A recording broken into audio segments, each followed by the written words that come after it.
আমাদের দেশের স্বনামধন্য যারা তারকা তাদেরকে সম্মাননা দিতে পেরে আমি নিজে গর্বিত। বাট পাশাপাশি আমি এই প্রোডাক্টটা লঞ্চ করেছি একমাত্র আমার মালয়েশিয়ান যে ফ্রেন্ড, ওরা আসলেই ট্যালেন্টেড, ওদের স্কিল আছে, ভালো ট্যালেন্ট আছে। আমার যে ডাইরেক্টর, স্যাভি মালয়েশিয়ার ডাইরেক্টর, ও নিজেই মিস্টার প্রোডাক্টের। তো আমার মন থেকে যে চাইছে যে আমি আমার ফ্রেন্ডের জন্য ভালো কিছু করব। এই প্রোডাক্ট যদি আমাদের দেশের কসমেটিক্সের মার্কেটটা অনেক হিউজ, যদি এটা 5% আমি গেইন করতে পারি, তো এটা আমি ওভার দ্য ওয়ার্ল্ড আমি ছড়াতে পারবো। That's why I have started স্যাভি।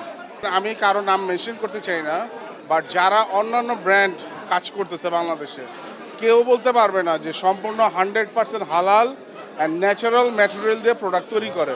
But আমরা 100% হালাল সার্টিফাইড।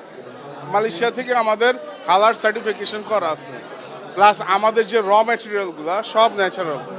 সো স্কিনের জন্য যদি কেউ একবার ইউজ করে, আশা করি দ্বিতীয়বার অন্য ব্র্যান্ডে সে মুভ করবে না। আস্থার জায়গায় যদি বলেন, আমার যে ব্র্যান্ড অ্যাম্বাসেডর প্রোডাক্টের, একজন হচ্ছে চলচ্চিত্র অভিনেত্রী, আরেকজন নাট্য অভিনেত্রী। চলচ্চিত্র অভিনেত্রী রাজরিপা, আরেকজন হচ্ছে নাটকের অভিনেত্রী সামিরা খান মাহি। তারা নিজস্ব ব্যক্তিগতভাবে আমার ব্র্যান্ডের প্রোডাক্ট ইউজ করে। তাদের থেকে যখন আমি অনেস্ট রিভিউ নিছি যে ভাইয়া আসলে আপনার প্রোডাক্ট বেস্ট, জাস্ট ওয়াও, তখন সেটা আমার আরও ইন্সপায়ার করছে, না আমার এটা বড় করে করতে হবে, মিডিয়া লাইনে সব সেলিব্রিটিদের নিয়ে করতে হবে। সেভাবেই আমি করা।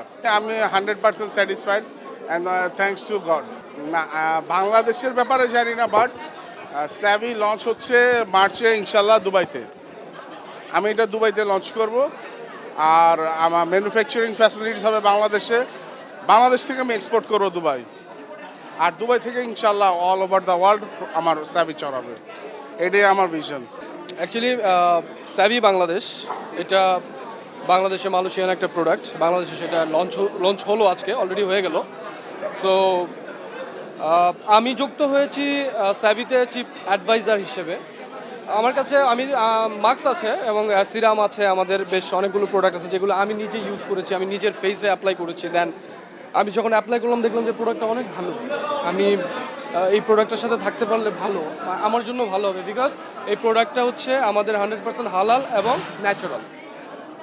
সো দ্যাটস ওয়াই আমি স্যাভির সাথে আছি এবং স্যাভির সাথে আশা করি সবাই থাকবে, বিকজ ইটস গুড প্রোডাক্ট। দেন আর আমাদের যিনি আছেন হচ্ছে বাংলাদেশের চেয়ারম্যান ফয়সাল আহমেদ। তিনি আমাকে চুজ করেছে অ্যাজ এ চিফ অ্যাডভাইজার হিসাবে ফর স্যাভি, বিকজ অফ আমি অলরেডি মিডিয়ার, আমি একজন অ্যাক্টর, আমি অভিনয় করছি এবং আমার মুভি রিলিজ হচ্ছে। সো সে চিন্তা করলো যে আমার মিডিয়ার পার্সনরা আমার স্যাভিতে থাকবে না কেন, এত ভালো একটা প্রোডাক্ট তাহলে কেন থাকবে না। দ্যাটস ওয়াই আমি স্যাভিতে আছি। অ্যাওয়ার্ড শোটার পেছনের গল্প হচ্ছে, আমরা চেয়েছি